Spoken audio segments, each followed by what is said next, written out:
బిడ్డలారా, ప్రభువైన యేసుక్రీస్తు నామములో మీ అందరికీ నా హృదయపూర్వకమైన వందనాలు చెల్లిస్తున్నాను.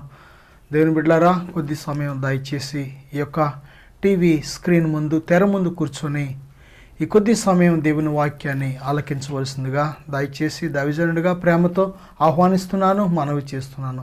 ఈరోజు చాలా అద్భుతకరమైన అంశాన్ని గురించి, ఒక భయంకరమైన పాపము, దాని నుంచి విడుదల ఏ విధముగా పొందగలము అనే అంశాన్ని గురించి ఈరోజు చర్చించబోతున్నాం. దేవుని బిడ్డలారా, ఈరోజు ప్రపంచం అంతటిలో మరి ప్రతి మనిషిని కూడా పట్టి పీడిస్తూ, నాశనం చేస్తూ, చంపుతున్న ఒక భయంకరమైన శత్రువు స్మోకింగ్, పొగ త్రాగడం. పొగ త్రాగడంలో రెండు రకాలుగా అది వర్ణించబడింది. ఒకటి ప్రత్యక్ష స్మోకింగ్, రెండు పరోక్ష స్మోకింగ్. అంటే ఒకటి డైరెక్ట్ స్మోకింగ్, రెండు సెకండ్ హ్యాండ్ స్మోకింగ్. అంటే ఒక వ్యక్తి చుట్ట కానీ, సిగరెట్ కానీ, బీడీ కానీ, లేక ఏదైతే ప్రిబిడారా యొక్క పొగను పీలుస్తూ ఉంటాడో, అది కూడా మెయిన్ నికోటిన్ కలిగిన పొగాకుని ఎప్పుడైతే ఒక వ్యక్తి కాల్చి పీలుస్తూ ఉంటాడో, అది సిగరెట్ రూపంలో కావచ్చు, లేక బీడీ రూపంలో కావచ్చు, లేక చుట్ట రూపంలో కావచ్చు. డైరెక్ట్గా అంటే ఒక వ్యక్తి ప్రత్యక్షంగా ఏ వ్యక్తి అయితే కాలుస్తాడో అది ప్రత్యక్ష స్మోకింగ్ అని.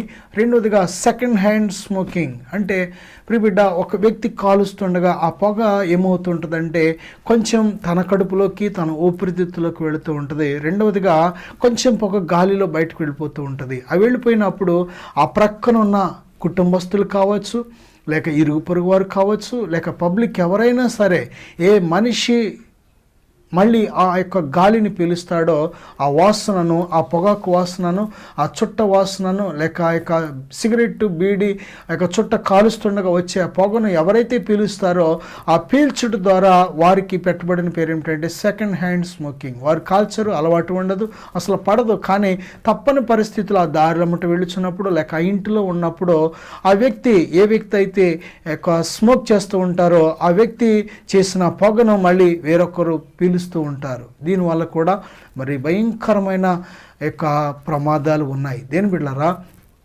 ఈరోజుని ఎంతమంది ఈ యొక్క సిగరెట్లకి బానిస అయిపోతున్నారు, ఎంతమంది చుట్టాలకు బానిస అయిపోతున్నారు, ఎంతమంది ఒకసారి ఆలోచన చేయండి. దేని బిడ్డలారా, పొగాకు వాడకం పెరిగిపోయింది.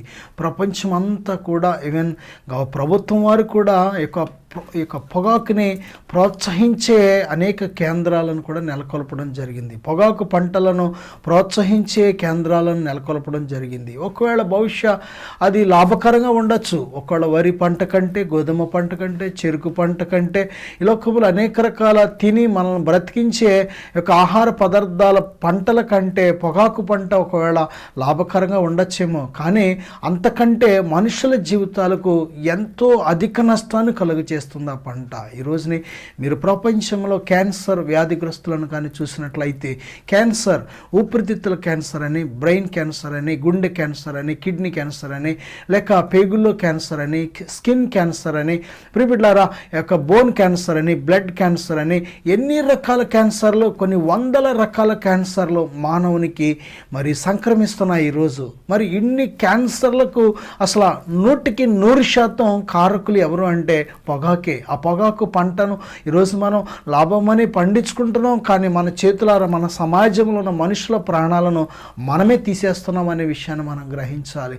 నా ప్రియ సహోదరుడా, సహోదరి, ఈ సమయంలో పొగాకు వాడకం ద్వారా, అది సిగరెట్ ద్వారా కానీ, చుట్ట ద్వారా కానీ, బీడి ద్వారా కానీ, లేక నమ్ములట ద్వారా కానీ, ప్రిబిడ్డ అందులో 7,000 రకాల విష పదార్థాలు ఉన్నట్టు శాస్త్రవేత్తలు చెబుతున్నారు. ప్రియబిడ్డ, 7,000 రకాల మరి విష పదార్థాలు, విష వాయువులు, లేక విషముతో కూడిన పదార్థాలు ఒక్కొక్కటి వేరుగా లెక్కేసినట్లయితే మరి 7,000 రకాల విష పదార్థాలు పొగాకులో ఉన్నట్లు శాస్త్రవేత్తలు చెబుతున్నారు, డాక్టర్స్ చెబుతున్నారు. వాటి మీద ఎంత పరిశోధన చేసినా కానీ ప్రియబిడ్డ 7,000 రకాల విష పదార్థాలతో కూడినది పొగాకు. ఈరోజు మనకు పొగాకు చాలా తక్కువగా కనిపించవచ్చేమో, కానీ పొగాకు చూస్తుంటే చాలా ఏళకోళంగా కనిపించవచ్చేమో, కానీ అది మన ప్రాణాలు తీయడానికి 7,000 రెట్ల విష పదార్థాన్ని కలిగి ఉందనే విషయాన్ని మర్చిపోవద్దు. దేని ప్రియబిడ్డలారా, ఆలకించండి. ఇక త్రాచుపాముకి పొగాకుకి తేడా ఏంటంటే, త్రాచుపాము కరిస్తే వెంటనే చనిపోతాడు, కానీ పొగాకు కాల్చేవాడికి దినదినము ఒక స్లో పాయిజన్ లాంటిదన్నమాట. పాము కరిస్తే విషం వెంటనే ఎక్కుతుంది, కానీ పాముకి మనం డబ్బులు ఇవ్వక్కర్లేదు. పాముని మనం దేని ప్రియబిడ్డలారా, పాము మనల్ని కాటు వేయడం కోసం మనం ఏ ప్రయత్నం చేయక్కర్లేదు. జస్ట్ దగ్గరికి వెళితే చాలు, దాని ప్రాణం మీదకి వచ్చిందంటే చాలు, అది మనల్ని కాటు వేస్తుంది.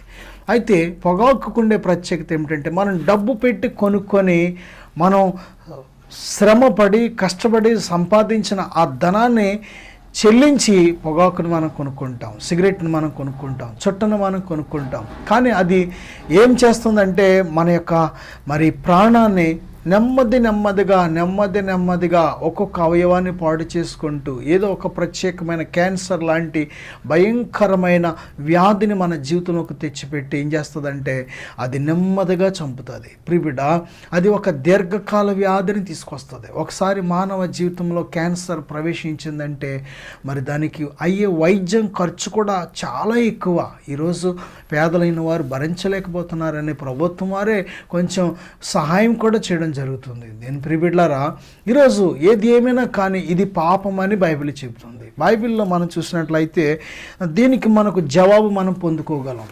ఎలాగ జవాబు పొందుకోగలం అని మనం చూసినట్లయితే యోహాను సువార్త 8వ అధ్యాయంలో ప్రభు ఏం చెప్తున్నారంటే, పాపము చేయు ప్రతివాడు పాపమునకు దాసుడంట. కానీ దేవుని వాక్యం సత్యం అయితే ఆ సత్యమైన వాక్యం పాపము నుండి మనల్ని విడుదల చేస్తుందని యేసుక్రీస్తు ప్రభు చెప్తున్నారు. సత్యము యేసుక్రీస్తు ప్రభు చెప్తున్నారు కదా, నేనే మార్గము సత్యము జీవము. దేని ప్రియబిడ్డ, యేసయ్యే సత్యము. నిన్ను పాపపు బంధకము నుండి విడిపించగలిగిన శక్తిమంతుడు యేసుక్రీస్తు ప్రభు. నా ప్రియ సహోదరుడా సహోదరి, ఎప్పుడైతే నువ్వు యేసయ్యను తెలుసుకుంటావో, సత్యాన్ని నువ్వు తెలుసుకుంటావో, ఏది అబద్ధమో ఏది సత్యమో నువ్వు గ్రహించగలుగుతావో, వెంటనే అతి సులువుగా నిన్ను బంధించిన ఆ పాపపు బంధకాల నుంచి నువ్వు బయటకు రాగలుగుతావు. నిజమే, నా జీవితంలో కూడా నేను డిగ్రీ ఫస్ట్ ఇయర్ చదివే సమయాల్లో కొద్దిమంది స్నేహితులు, నా యొక్క ఒక పనికి మాలిన స్నేహితుడు ఉండేవాడు. వాడు నన్ను రెచ్చగొడుతూ ఉండేవాడు. ఒరే, నువ్వు దమ్మున్న మగోడు అయితే, నిజంగా నీవు మగోడు అయితే కాల్చరా, చూడు నేను కాలుస్తున్నాను అని నన్ను రెచ్చగొడుతూ ఉండేవాడు. ఇదేంటి ఆఫ్టర్ ఈడు నన్ను రెచ్చగొట్టడం ఏంటి అని నేను వాడి కళ్ళ ముందు రెచ్చిపోయి ఏం చేసేవాడిని అంటే, వాడు కాల్చగలిగింది నేను కాల్చకపోవడం ఏంటి, వాడు ఒక సిగరెట్ కాలిస్తే చూడు నీకంటే నేను దమ్మున్న మగోడిని అని 2 సిగరెట్లు కాల్చేవాడిని. వాడు 2 కాల్చి చూపెడితే నేను 4 కాల్చి చూపించేవాడిని. అలాగా దేని ప్రియబిడ్డలారా, నా జీవితంలో కూడా ఇక స్మోకింగ్ అనేది ప్రవేశించింది. కానీ ఎన్ని ప్రయత్నాలు చేసినా విడిపించుకోలేని నా బ్రతుకును ఎప్పుడైతే యేసయ్య నా జీవితంలోకి వచ్చారో, ఈ యొక్క బంధకాల నుంచి యేసయ్య నన్ను విడిపించారు. దేవుని ప్రియబిడ్డ, ఈరోజు నీకు ఒక శుభవార్త. ఇప్పటి వరకు పొగాకే నీ జీవితం అనుకున్నావా?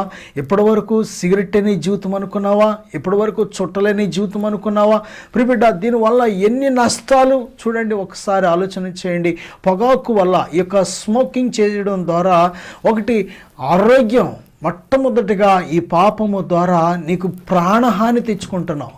నీ ప్రాణాన్ని నువ్వు చేతులారను పోగొట్టుకుంటున్నావు. ప్రియబిడ్డ, నువ్వు చేతులారా భయంకరమైన వ్యాధిని నీ శరీరంలోకి కొని తెచ్చిపెట్టుకుంటున్నావు. డబ్బు పెట్టి కొని తెచ్చుకుంటున్నావు. రోజు రోజు రోజు రోజు కూడా సిగరెట్లు తాగి, చుట్టలు తాగి, బీడీలు తాగి, లేక పొగాకులు నమిలి, ప్రియబిడ్డ ఏదొక విధంగా ఈ మత్తు పదార్థం, ఈ మత్తు పొగను పీల్చి నువ్వు ఏం తెచ్చుకుంటున్నావు తెలుసా? గౌరవం తెచ్చుకోవట్లేదు, ఆరోగ్యం తెచ్చుకోవట్లేదు, ఏమాత్రం నువ్వు ఒక మంచిదనాన్ని నువ్వు తెచ్చుకోలేవు. అది కాల్చుట ద్వారా ప్రియబిడ్డ మొట్టమొదట నీ ప్రాణానికి నువ్వు ఊరు తెచ్చుకుంటున్నావు అనే విషయాన్ని నువ్వు మర్చిపోవద్దు. బైబిల్ ఏం చెప్తుందంటే, ఒకని ఎదుట సరైనదిగా కనబడే ఒక మార్గం ఉంటుందంట. ఒకని ఎదుట, సామెతల గ్రంథం 14వ అధ్యాయం 12వ వచనంలో, ఒకని ఎదుట సరి అయినదిగా కనబడు మార్గము కలదు, అయితే తుదకు మరణమునకు త్రోవ తీయును. ప్రియబిడ్డ, నీ ఎదుట సిగరెట్ అనేది, చుట్ట అనేది నీకు సరిగ్గా కనిపిస్తుందేమో మార్గం, నీ కళ్ళకు చూస్తుంటే ఏ సినిమా హీరోని చూసి నేర్చుకున్నావో, లేక విలన్ చూసి నేర్చుకున్నావో, లేక నీ ఫ్రెండ్ని చూసి నేర్చుకున్నావో, లేక ఇరుగు పొరుగు వారిని చూసి నేర్చుకున్నావో, లేక ఎవరైనా నేను బలవంతం పెట్టారో, ఎక్కడ నువ్వు మోసపోయావో. కానీ మొత్తం మీద ప్రియబిడ్డ, నువ్వు నేర్చుకున్న ఆ చెడ్డ అలవాటు, అది మంచి అలవాటు అనుకుంటున్నావేమో ఇప్పటి వరకు. అది మంచి అలవాటు కాదు. నీ దేహాన్ని చెరిపేది ఏ అలవాటు కూడా మంచిది కాదు. నీ ప్రాణం మీదకు తీసుకొచ్చేది ఏ అలవాటు కూడా మంచిది కాదు. నీ ప్రాణం తీసేసేది ఏ అలవాటు కూడా మంచిది కాదు. నీ కుటుంబాన్ని ముక్కలు చేసేది ఏ అలవాటు మంచిది కాదు. నీ కష్టార్జితాన్ని దొంగిలించేది ఏ అలవాటు కూడా మంచిది కాదు. అర్థమవుతుందన్నమాట నా ప్రియ సహోదరుడా. ఈరోజు ఆడవాళ్ళు కూడా చుట్టలు తాగి వాళ్ళు ఎక్కువైపోయారు. చూడండి, చదువుకున్న వారు కూడా, ఈవెన్ డాక్టర్స్ అని, లాయర్స్ అని, లేక సాఫ్ట్వేర్ ఇంజనీర్లు అని పెద్ద పెద్ద చదువులు చదువుకొని ఆడవాళ్ళు కూడా వాళ్ళు నేర్చుకుని వచ్చేది ఏంటంటే స్మోక్ చేయడమే. స్మోకింగ్ అది ప్యాషన్ అనుకుంటున్నావు, కానీ నీకు బుద్ధి లేదనే విషయం నీకు అర్థం అవ్వట్లేదు. స్మోక్ చేయడం నువ్వు ఏదో అందం అనుకుంటున్నావు, కానీ ఉన్న అందాన్ని పాడు చేసుకుంటున్నావు అనే విషయం నీకు తెలియట్లేదు. స్మోక్ చేయడం ఏదో ఒక గౌరవిస్తుంది అనుకున్నావు, కానీ నీకు ఉన్న గౌరవం కూడా తగ్గిపోద్ది అనే విషయం నీకు అర్థం అవ్వట్లేదు. నా ప్రియ సహోదరుడా, ఇది అనుకూలమైన సమయం. ఇది నీ బ్రతుకుని బాగు చేసుకోవడానికి. ఇంతకాలం నువ్వు ఇదిగో ఏ యొక్క పాడు అలవాటు, చెడు అలవాటు నువ్వు నేర్చుకున్నావో అలవాటు నుంచి విడిపించబడే సమయం ఇది. యేసయ్య నిన్ను ప్రేమిస్తున్నారు కాబట్టి ఈ మాటలు నీకు వినిపింపచేస్తున్నారు. నీ తల్లి చెప్పినా నువ్వు వినలేదు ఎంతకాలం, నీ తండ్రి చెప్పినా వినలేదు ఎంతకాలం, నీ స్నేహితులు చెప్పినా వినలేదు, దైవజనులు చెప్పినా వినలేదు. ఎప్పుడు వింటావు నీవు? నీ జీవితాన్ని ఎప్పుడు బాగు చేసుకుంటావు? ఇదే నా జీవితం, నేను చచ్చే వరకు చుట్టలతోనే చస్తాను, సిగరెట్లతోనే చస్తానంటే అది మూర్ఖమైన మాటలు. అవి అటువంటి మూర్ఖ మాటలు దయచేసి నువ్వు మాట్లాడవద్దు. నువ్వు బ్రతకాలి. నువ్వు బ్రతికితేనే నీ బిడ్డలు బ్రతుకుతారు, నువ్వు బ్రతికితేనే నీ భార్య బ్రతుకుతాది. నీవు అన్నీ సంపాదించి, అందరినీ సంపాదించి, నువ్వు చచ్చిపోతే నీ యొక్క పాడు చేయడం అలవాటుని బట్టి నీ యొక్క ఆరోగ్యం కానీ పాడైపోతే, నీవు కానీ నీ పాపాన్ని బట్టి నువ్వు చచ్చిపోతే నీ బిడ్డ అనాథైపోతుంది. దేవుని ప్రియ బిడ్డ, నిన్ను ఇదిగో తండ్రి లేని బిడ్డలుగా నీ బిడ్డలు అనాథలు చేసేస్తావు. నువ్వు మూర్ఖుడిగా మాట్లాడుతున్నావా? నా ఇష్టం అంటున్నావా? అవును, నీ ఇష్టమే. నీ డబ్బులు కాబట్టి నీ ప్రాణం తీసుకోవడానికి నీకు అధికారం ఎవరిచ్చారు? దేవుడు నీకు అధికారం ఇచ్చాడా? నీకు నీ ప్రాణం తీసుకునే అధికారం నీకు ఎవడిచ్చాడు? నీవు దేవుడు చేత సృజించబడిన సృష్టివి. నువ్వు దేవుని బిడ్డ, ఇదిగో దేవుడు తన ప్రేమ చేత, తన కృప చేత ఈ జీవితాన్ని నీకు ఇచ్చాడు. నువ్వు అనుకుంటున్నావేమో ఎవడు నేర్పాడు నీకు ఇచ్చేడ్డ అలవాటు, ఎవడు నేర్పాడు నీకు ఇచ్చేడ్డ అలవాటు. నా ప్రియ సహోదరుడా, ఆ పాపాన్ని విడిచిపెట్టే. ఇదిగో నేను చెడిపోయేవాళ్ళే కానీ బాగు చేసేవాడు అక్కడ ఉండడం. నువ్వు బాగుంటే చూడలేని జనాభే, నువ్వు చెడిపోతూ ఉంటే నవ్వుకునే జనాభే, నువ్వు పస్తుతో ఆకలితో ఉంటే ముద్ద పెట్టేవాడు అక్కడ ఉండడు, నువ్వు రోగి ఆసుపత్రిలో ఉంటే నేను చూసి సహాయం చేసేవాడు కూడా అక్కడ ఉండడు. ఎంతకాలం ఈ చెడ్డ అలవాటు? నువ్వు ఏమనుకుంటున్నావు అసలు? ఊపిరితిత్తులు అంటే ఏదైనా సైకిల్ రిమ్ పోతే రిమ్ వేయించుకున్నట్టు, లేక టైర్ పోతే టైర్ వేయించుకున్నట్టు, బ్రేక్ పోతే బ్రేక్ వేయించుకున్నట్టు, అలాగా ఊపిరితిత్తులు తీయించేసి ఒక 5,000కో 10,000కో ఊపిరితిత్తులు ఏం చేసుకుందాం అనుకుంటున్నావా? పిచ్చి పిచ్చి ఆలోచన చేసుకుంటున్నావా? నా ప్రియ సహోదరుడా, నీ యొక్క అన్నగా చెప్తున్నాను తమ్ముడు, ఇదిగో నీ తమ్ముడుగా చెప్తున్నాను అన్నయ్య, ఓ నీ కుమారుడుగా చెప్తున్నాను నా తండ్రి, ఇదిగో విడిచిపెట్టే ఆ చెడు అలవాటు. ఇదిగో యేసయ్య నిన్ను ప్రేమిస్తున్నాడయ్యా, నేను నీ సహోదరుడిగా ప్రేమిస్తున్నాను నిన్ను. ఈ మాటలు ఆలకిస్తున్నావు నా సహోదరుడా. ఇప్పటి వరకు సిగరెట్లకు బందీ అయిపోయావా? నీవు చుట్టలకు బందీ అయిపోయావా? ఆ పాడు జీవితానికి, పాడు బ్రతుక్కి బందీ అయిపోయావా నీవు? ఇది అనుకూలమైన సమయం. నువ్వు ఆరోగ్యంగా ఉండాలని దేవుడు కోరుకుంటున్నాడు. నువ్వు ఆరోగ్యంగా కొద్ది కాలం బ్రతికితేనే నీ భార్య సంతోషంగా ఉంటుందయ్యా. నువ్వు ఆరోగ్యంగా కొద్ది కాలం బ్రతికితేనే నీ బిడ్డల ప్రయోజకులు నువ్వు చేయగలుగుతావు. నీవు లేని రోజున నీ భార్యకు విలువ ఉండదు. నీవు లేని రోజు నీ బిడ్డలు అనాథలైపోతారయ్యా, రోడ్లు పాలైపోతారు. నీవు ఎందుకు నీ ప్రాణాన్ని చేతులారా నాశనం చేసుకుంటున్నావు? ఇది అనుకూలమైన సమయం. ఇది నీ బ్రతుకుని బాగు చేసుకునే సమయం. నువ్వు అనుకుంటున్నావేమో దీనివల్ల ఆరోగ్యం వస్తుందని. చాలామంది కౌరులు చెప్తూ ఉంటారు. ఏం కౌరులు తెలుసా? సిగరెట్ త్రాగకపోతే నేను బాత్రూమ్కి వెళ్ళలేనండి. వద్దు ఆ కౌరులు. అబద్ధం అది అబద్ధం, అది పచ్చి అబద్ధం. అది ఏమండి, నేను చుట్ట త్రాగకపోతే నాకు అరగదని ఎవడ చెప్పాడు నీకు? డాక్టర్ గారిని అడుగు. చుట్ట వలన అరిగేలాగా దేవుడు నీకు పెట్టలేదు. సిగరెట్లు తాగితేనే కానీ నీకు బాత్రూమ్ వచ్చేలాగా దేవుడు పెట్టలేదు. అబద్ధాలు చెప్పుకొని ప్రియబిడ్డ నిన్ను మోసపరుచుకుంటున్నావేమో ఇప్పటి వరకు.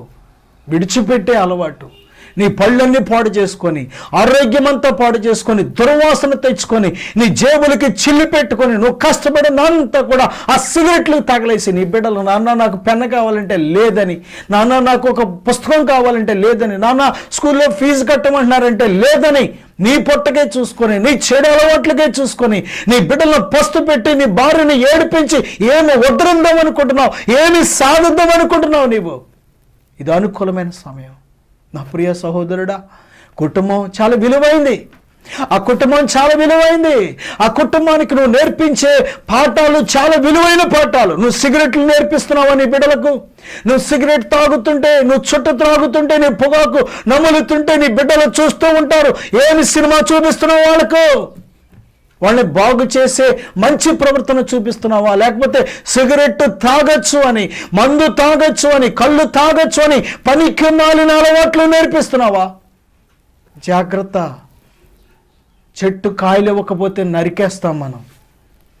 పువ్వులు పుయ్యకపోతే కొన్ని పువ్వుల మొక్కలను తీసేస్తాం మనం. గేదె పాలు ఇవ్వకపోతే అమ్మేస్తాం మనం. కోడి గుడ్డు పెట్టకపోతే కోసేస్తాం మనం. కుక్క కాపలా కాయకపోతే గెంటేస్తాం మనం. నిన్ను ప్రేమించి దేవుడు గాలిచ్చి, నీరిచ్చి, ఆహారం ఇచ్చి, ఆరోగ్యం ఇచ్చి, ఆయుష్ ఇచ్చి, అన్నీ ఇచ్చి, నీకు చక్కటి కుటుంబం ఇచ్చి, బిడ్డలను ఇచ్చి, భార్యను ఇచ్చి, అన్నీ ఇస్తే ఏమనుకుంటున్నావు దేవుణ్ణి? నిన్ను ప్రేమించి ఈ లోకానికి వచ్చి మహిమను సమస్తాన్ని విడిచిపెట్టి దేవుని కుమారుడయ్యుండి ఈ లోకానికి వచ్చి తన్ను తాను తగ్గించుకొని, నీవు చేసిన పాపము, దోషము, అతిక్రమము ఆయన భుజాల మీద వేసుకొని ఈ లోకానికి వచ్చి నీ తట్టు చేతులు చాపి ఎదురు చూస్తున్నారు యేసయ్య. ఆయన నిన్ను ప్రేమిస్తున్నాడు. నీకోసం నేను, నీకోసం నీ తల్లిదండ్రులు, నీకోసం నీ బంధువులు, నీ స్నేహితులు ఎవరో ప్రాణం పెట్టలేదు. నువ్వు కాల్చిన సిగరెట్ల కోసం, నీవు కాల్చిన చుట్టల కోసం, నీవు నమిలిన పొగాకు కోసం, నీవు నమిలిన కిళ్ళీల కోసం, నీవు నమిలిన పనికిమాలిన వ్యర్థమైన అపవిత్ర పదార్థాల కోసం యేసయ్య నలగొట్టబడ్డాడు. యేసయ్య మొక్క మీద ఉమ్ము ఊయబడింది. యేసయ్య తల మీద ముళ్ళ కంచె పెట్టబడింది. యేసయ్య వీపంతా దున్నబడింది. యేసయ్య నీ కోసం వెల చెల్లించాడు. బైబిల్ చెప్తుంది కదా, నీవు వెల పెట్టి, కొరింథీయులకు రాసిన మొదటి పత్రిక 6వ అధ్యాయం 20వ వచనంలో, విలువ పెట్టి కొనబడిన వారు గనుక మీ దేహముతో దేవునిని మహిమపరచండి. నువ్వు విలువ పెట్టి కొనబడిన వాడివి. నీవు విలువ పెట్టి కొనబడిన దానవు. నా సహోదరుడా, సహోదరి, మోసపోవద్దయ్యా. ఇదిగో నీవు విలువలేని వ్యక్తివని చెప్పేది సాతానుగాడే. నువ్వు ఎందుకు పనికిరాని వ్యక్తివని చెప్పేది సాతానుగాడే. నీ ఇష్టం చంపేసుకో, కాల్చే, తాగే, తినే, నీ ఇష్టం వచ్చినట్టు జీవించని నిన్ను ప్రోత్సహించేది దెయ్యమే. దేవుని బిడ్డ, దేవుని ఆత్మ ఎన్నడూ ఎవరిని ఎప్పుడు ఎక్కడ పాపము చేయమని ప్రేరేపణ కలగ చేయరు. ఆయన నీ దేహాన్ని నాశనం చేసుకోమని నిన్ను ఈ రోజు వరకు నువ్వు మానేద్దామనుకున్నా, విడిచిపెడదామనుకున్నా, ఈ రోజు వరకు ఇంకా ఇంకా ఇంకా అలవాటునే కొనసాగించామంటే దెయ్యము నిన్ను మోసపుచ్చిందని 100% నేను చెప్పగలను. నువ్వు నిజంగా నీ బ్రతుకుని బాగు చేసుకుని ఆశపడితే యేసయ్య నిన్ను బాగు చేయడానికి సిద్ధంగా ఉన్నారు. యేసయ్య నిన్ను కడిగి, ఇప్పుడు వరకు నువ్వు తెచ్చుకున్న ఆ శాపాన్ని కడిగి నీ బిడ్డల మీద పడకుండా నిన్ను ఒక నీతిమంతుడిగా చేయాలని దేవుడు ఆశపడుతున్నాడు.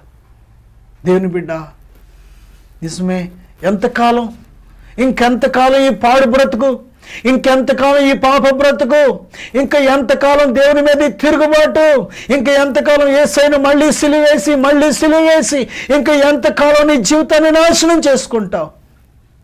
ఇదిగో నేను చూస్తున్నానయ్యా, ఎంతమందిని చూస్తున్నాను.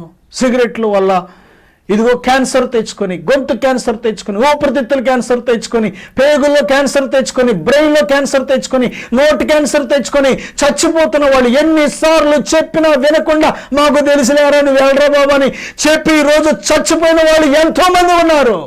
నువ్వు అలా చావకూడదని దేవుడు చెప్తున్నాడు. అటువంటి బాధను పడకూడదనే దేవుడు చెప్తున్నాడు. నువ్వు సరదా అనుకుంటున్నావా? ప్రాణం పోతుంది, జాగ్రత్త. ప్రాణం తీసేస్తుంది సిగరెట్ను. అది చిన్నదే కావచ్చేమో, అది రూపాయలు, 2 రూపాయలు, 5 రూపాయలు అనుకుంటున్నావు, తక్కువే అనుకుంటున్నావేమో, కానీ నీ ప్రాణాన్నే లేపేస్తుంది. జాగ్రత్త. ఎవ్వరు నిన్ను చంపక్కర్లేదు. సాతాను గారు రిస్క్ ఏమి తీసుకోక్కర్లేదు నిన్ను చంపడానికి. నీకు సిగరెట్ అలవాటు చేస్తే చాలు, నువ్వు కాలుస్తున్న నీ సిగరెట్ నీ ప్రాణం తీసేస్తుంది అంతే. ప్రాణం పోయిన తర్వాత ఏమీ చేయలేవు. ప్రాణం పోయిన తర్వాత నీ ఉద్యోగం నీతో రాదు. ప్రాణం పోయిన తర్వాత ఇంకా అందరిని ఏడిపించిన వాడు అవుతావు. నువ్వు సంతోషంగా ఉండాలి అంటే, బ్రతికిన కొద్ది కాలమైనా నువ్వు ఆరోగ్యంగా ఉండాలి. ఆరోగ్యంగా ఉండాలి అంటే ఈ చెడు అలవాట్లు విడిచిపెట్టేయాలి. సాతాను గాడు నిన్ను మోసం చేస్తున్నాడేమో. సిగరెట్ కాలుస్తుంటే ఒక హీరోలాగా ఫీల్ అవుతున్నావా? దేవుని బిడ్డ, ఆలోచన చేయి. ఒకసారి నువ్వు ఆలోచన చెయ్యి. నేను నీకు చెప్పడము కాదు, నేను నిన్ను ప్రేమిస్తున్నాను. యేసయ్య ప్రేమను బట్టి నువ్వు బాగుపడాలని, ఆ సిగరెట్ బంధకాల నుంచి నువ్వు విడుదల అవ్వాలని ఎంతగానో ప్రేమిస్తున్నాను నా సహోదరుడా. విడిచిపెట్టాయి. దేవుడు నిన్ను కొన్నాడయ్యా, విలువ పెట్టి నిన్ను కొన్నాడు యేసయ్య. నీకోసం వెల చెల్లించాడు ఆయన ప్రాణం పెట్టాడు సిలువలో. ఆయన సమస్తము విడిచిపెట్టి ఈ లోకానికి నీకోసమే వచ్చాడు. ఒకప్పుడు నా బ్రతుకుని బాగు చేసాడు యేసయ్య. సిగరెట్లను విడిచిపెట్టలేని స్థితిలో ఉన్నప్పుడు నా తల్లిదండ్రులు కళ్ళు కప్పాను బలేగా అనుకున్నాను, లేక నా దైవజనులు కన్ను కప్పాను బలే అనుకున్నాను. కానీ అది నా ప్రాణం తీసేస్తుందని, నా లోపల అనారోగ్యాన్ని తెచ్చి పెడుతుందని విషయం నాకు ఎప్పుడైతే తెలిసిందో, ప్రభువా నన్ను విడిపించయ్యా అని దేవుణ్ణి అడిగినప్పుడు దేవుడు నన్ను విడిపించాడు. అనారోగ్యం వస్తే మనం వైద్యుడి దగ్గరికి వెళ్ళాలి. లాయర్ అవసరమైనప్పుడు లాయర్ దగ్గరికి వెళ్ళాలి. పోలీస్ అవసరమైనప్పుడు పోలీస్ దగ్గరికి వెళ్ళాలి. అలాగే నీ బ్రతుకుని బాగు చేసి ఆయన దగ్గరికి, నీ బ్రతుకు నిజంగా బాగు చేసుకోవాలని ఆశపడితే, నీవు మానలేని అలవాట్లు మానాలని ఆశపడినట్లయితే, విడిచిపెట్టలేని చెడ్డ అలవాట్లు నిజంగా విడిచిపెట్టాలని ఆశపడినట్లయితే నీకు సహాయం చేసేదే యేసయ్య. యేసు తప్పకుండా నిన్ను విడిపించగలడు. సిగరెట్ల మీద, చుట్టల మీద అసహ్యాన్ని పుట్టించగలడు. వైద్యులు చెబుతున్నారు కదా, వైద్యులు ఏమి చెబుతున్నారు ఒకసారి ఆలకించు. దేవుని బిడ్డ, సిగరెట్ల వల్ల నీ ఊపిరితిత్తులు పూర్తిగా దెబ్బతింటాయి. ఆల్రెడీ ప్రపంచం అంతా కూడా వాయు కాలుష్యంతో పెరిగిపోతుంది. ఫ్యాక్టరీల నుంచి వచ్చే పొగలను బట్టి, రోడ్డు మీద వాహనాలు విడిచిపెట్టే పొగలను బట్టి ఈరోజు మన ముక్కులకు, నోటికి ఒక గుడ్డ కట్టుకొని వెళ్ళే పరిస్థితి ఏర్పడిందని బాధపడుతున్నాం. రేపొద్దున నీ ముందు తరాలకి ఎటువంటి సమాజాన్ని నువ్వు అందిస్తున్నావు? నీ కుటుంబంలో నీ బిడ్డలకు ఎటువంటి ఆరోగ్యాన్ని నువ్వు అందిస్తున్నావు? నీ కుటుంబంలో నీ బిడ్డలకు ఎటువంటి ప్రవర్తన అలవాట్లను నేర్పుతున్నావు? తల్లి వ్యభిచారం చేసి బిడ్డలు గొప్పవారు అవ్వాలంటే అవరు. తల్లి నమ్మకస్తురాలుగా ఎప్పుడు బ్రతుకుతాదో బిడ్డలు కూడా బ్రతకగలుగుతారు. తండ్రి త్రాగుబోతుగానో, తిట్టుబోతుగానో, కొట్టేవాడుగానో, మొండివాడిగా, మూర్ఖుడిగా బ్రతికి ఆ బిడ్డలు గొప్పవారు అవ్వాలంటే అవరు. నువ్వు ఏది విత్తుతావో అదే కోస్తావు. నీ బిడ్డలు బాగుపడాలని కోరుతున్నావా? నీ కుటుంబం సంతోషంగా ఉండాలి కోరుతున్నావా? నీ కుటుంబం ఎదగాలి, అభివృద్ధి చెందాలి, దీవించబడాలి, నెమ్మది కలిగి ఉండాలి, ఆరోగ్యంగా ఉండాలి కోరుతున్నావా? కోరినట్లయితే చెడు అలవాట్లు విడిచిపెట్టాయి. నేను చచ్చిపోయినా పర్లేదండి, నా కుటుంబం చచ్చిపోయినా పర్లేదంటే నీ ఇష్టం. నా ఆత్మ నరకానికి వెళ్ళిపోయినా పర్లేదంటే నీ ఇష్టం. కానీ ఇది అనుకూలమైన సమయం, నీ బ్రతుకుని బాగు చేసుకునే సమయం అయ్యా. ఇది ఆ చెడు అలవాట్లు విడిచిపెట్టేసే సమయం ఇది. దేవుడు చెప్తున్నాడు కదా, కొరింథీయులకు రాసిన మొదటి పత్రిక 6వ అధ్యాయం 18వ వచనంలో, మనుష్యుడు చేసే ప్రతి పాపము దేహమునకు వెలుపల ఉందంట. కానీ కొన్ని పాపాలైతే శరీరానికి విరోధముగా జరుగుతున్నాయంట. వ్యభిచారం కానీ, జారత్వం కానీ, అలాగే ఈ స్మోకింగ్ కూడా, ఈ పొగ త్రాగడం కూడా నీ దేహానికి విరోధముగాను పాపం చేస్తున్నావు. దేవుని బిడ్డ, ఎంతకాలం అయ్యా నీ దేహాన్ని పాడు చేసుకుంటావు? ఎంతకాలం నీ దేహాన్ని రోజు రోజు మర్డర్ చేసుకుంటూ ఎంతకాలం ఈ బ్రతుకు? నీ దేహాన్ని నీ చేతులారా ఎందుకు పాడు చేసుకోవాలి?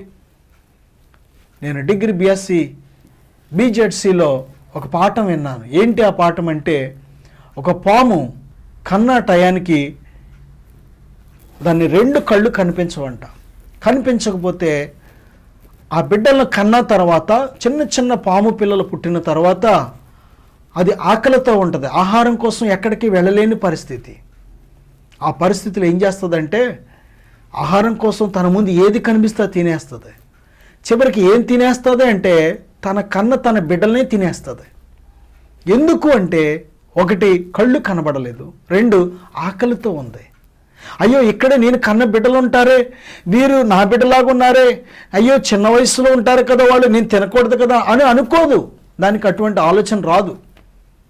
దానికి ఒకటి కళ్ళు లేవు, 2 ఆకలితో ఉంటుంది. దేని ప్రియబిడ్డ, నీ కడుపే ముఖ్యం అనుకొని, నీ అలవాట్లే నీకు ముఖ్యం అనుకొని, నీ గుడ్డితనమే నేను ఏలుబడి చేసినట్లయితే నువ్వు చేతులారా నీ బిడ్డలను చంపే వ్యక్తి అయిపోతావు. జాగ్రత్త నా ప్రియ సహోదరుడా, నీ బిడ్డలను చేతులారా చంపే తండ్రి అయిపోతావు. జాగ్రత్త. ఓ నా సహోదరి, ఇదిగో ఎంత వయసు వచ్చినా ఇంకా నువ్వు చుట్టలు విడిచిపెట్టలేదంటే, పొగాకు నమలడం విడిచిపెట్టలేదు అంటే నీ బిడ్డలను నువ్వు చేతులారా పొట్టన పెట్టుకుంటున్నావు. జాగ్రత్త. బ్రతికే ఉన్నారు కదండి నా బిడ్డలుగా, వారికి ఏమైంది? నేను చుట్ట కాల్చుకున్న సందులోకి వెళ్ళి కాల్చుకుంటానండి, ఈ దేపుకి వెళ్ళి కాల్చుకుంటాను, లేకపోతే మేడకి కాల్చుకుంటాను కాదు. నీ బిడ్డలు పీలుస్తూ ఉంటారు ఆ పొగను.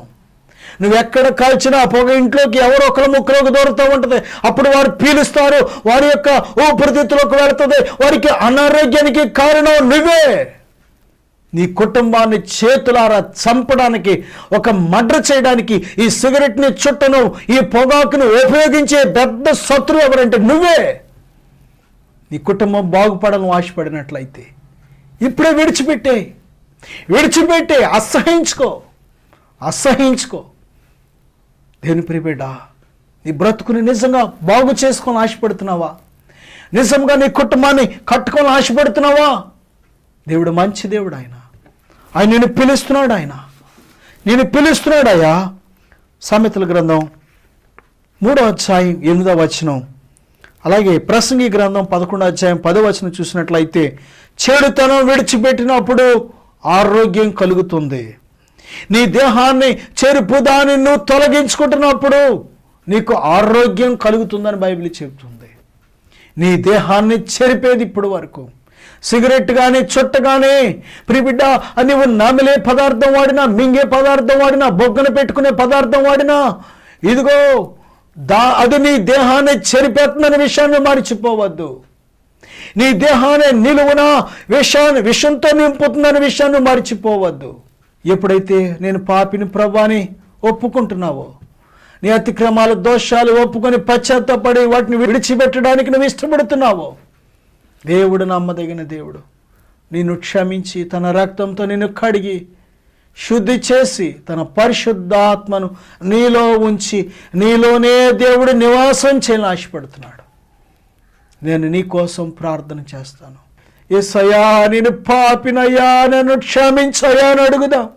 మనం క్షమించే దేవుని దగ్గర మనం గోజాడదాం, తగ్గించుకుందాం, ప్రార్థన చేద్దాం. ప్రభువా, ఇప్పుడే నాయన నీ బిడ్డలను బలపరచయ్యా. ఇదిగో సిగరెట్ల నుంచి, చుట్టల నుంచి విడుదల దాయిచ్చే నాయన. వారిని బట్టి వారి కుటుంబం దీవించబడాలి.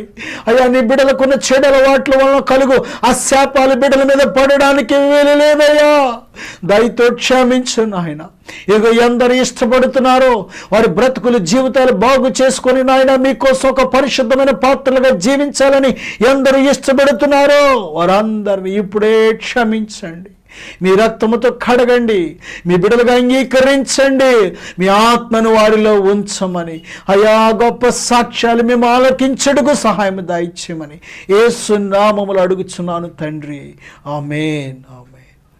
God bless. ఈ కార్యక్రమము మీకు ఆశీర్వాదంగా ఉన్నట్లయితే ప్రోత్సహించండి, మీ సహకారం మాకు అందించండి, మీ ప్రార్థనావసతులు మాకు తెలియచేయండి.